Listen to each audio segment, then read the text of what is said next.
Deep in the forest of Albion lay the small town of Oakvale, unchanged by time and untouched by the sword. Here lived a boy and his family, a boy dreaming of greatness, of one day being a hero. Sometimes he imagined himself as a noble knight or a powerful wizard. And other times he dreamt he'd be an evil warrior.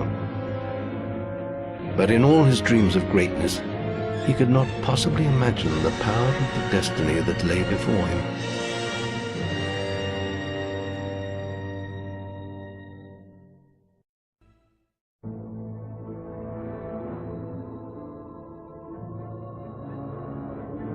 Evil had come to Oakvale. Bandits wielding torches and steel, slaying and burning all in their path.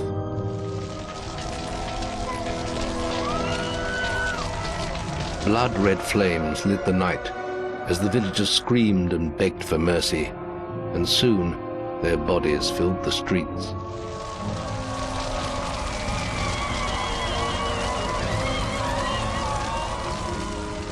Then the raiders reached the last house, where the boy and his family lived. It was them they had slaughtered so many to find. The father fought to protect his kin, but he was no warrior, and fell mortally wounded. The bandits ripped the house apart, but could not find the boy. Through torture and threats, his mother and sister remained silent, and their furious attackers took them both.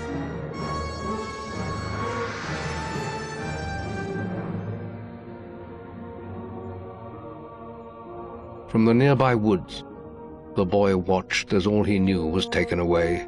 His whole life was crushed to ashes.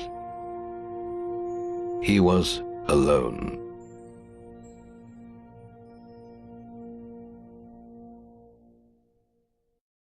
Was now the boy's life. The memory of the Oakvale flames still scorched his mind, but soon he had no thought other than training, and he became stronger and more agile with every passing year. His days were filled with grueling exercises, the nights with study in the library. Finally, he was ready to become a guild apprentice, just as Maze had foreseen. The real training was about to begin. The boy mastered the skills quickly, but there was always more to learn. For years the guild was his home, his school and his life. But as time passed, his thoughts returned always to the world outside, the life he had lost, the family that had been torn from him. At last, only the final day of tests remained. Success would mark the end of his training. He would receive the guild seal and be free to forge his own destiny. He would become a hero. Passed once again before her, Teresa's memories returned in a blaze of fire. Oakvale was burning. She watched in silence as the bandits tortured her mother, then turned to her with questions of the missing boy. She answered them only with a stare, and so their leader sliced out her eyes. The raiders took the boy's mother and left Teresa alone in the forest. There she crawled for 3 days, blind and desolate, until she was found by bandits, Twinblade and his men. She began a new life of servitude among their clan. But the bandit king sensed her exceptional strength and power of will, and listened as she whispered dark prophetic truths in her sleep.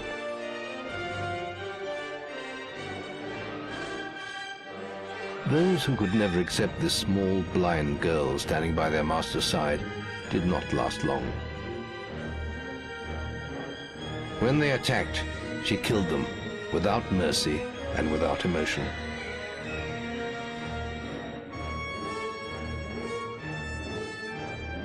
For this was her place in the world now.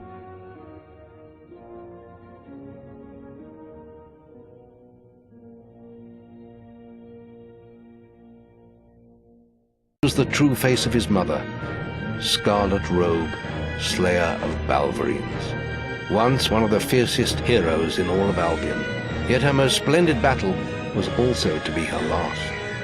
Ambushed by a dozen Balverines, Scarlet killed them all, only to fall injured and drained beside their corpses.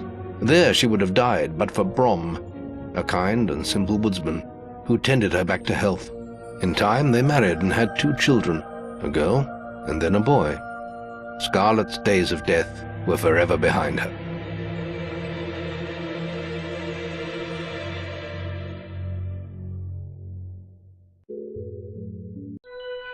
And so the hero married.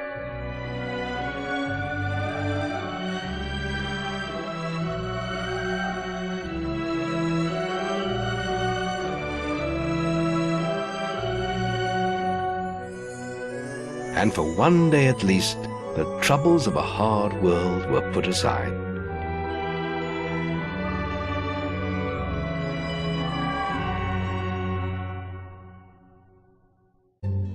The darkness of the cell consumed the hero's mind. And it consumed his life too. Another year would pass by in this prison. Another year of torture.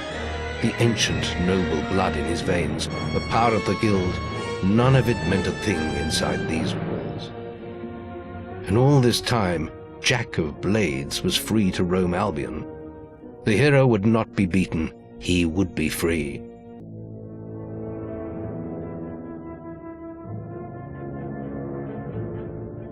Revenge burned like a sun within the hero, and his destiny was clear. Jack had cast a shadow over the whole of his life. He had been the architect of his sister's blind suffering and of his mother's imprisonment. And soon his power would be absolute.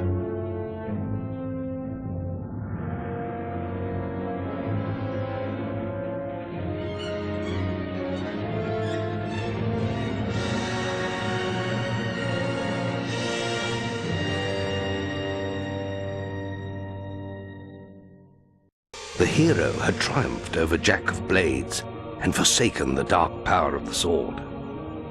When he stepped outside into daylight, the crowds cheered his name. He walked among them as a legend. As the months passed, the guild and its people would recover. Walls would be rebuilt and order restored. For Teresa, it would not be so easy. She retreated to distant lands, where a lifetime of wounds might be allowed to heal.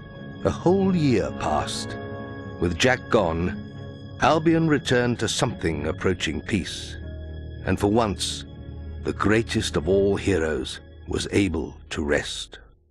The strange, silent ship set sail into the featureless swell. Day after day, it carved its path among the waves, an ocean phantom moving ever forward. Then the moment came, when icy peaks speared out of the horizon mist. These were the shores of the Lost Bay. The northern wastes lay beyond them. It was a battle that would be talked about for centuries to come. The day the hero of Oakvale slew the dragon Jack of Blades. The day the strange creature behind the mask was finally banished from this world. And this is where our tale must end, though even the most hopeful of hearts knew the struggle between good and evil would never be truly over. As for what became of the guild and its heroes, that is a story for another time.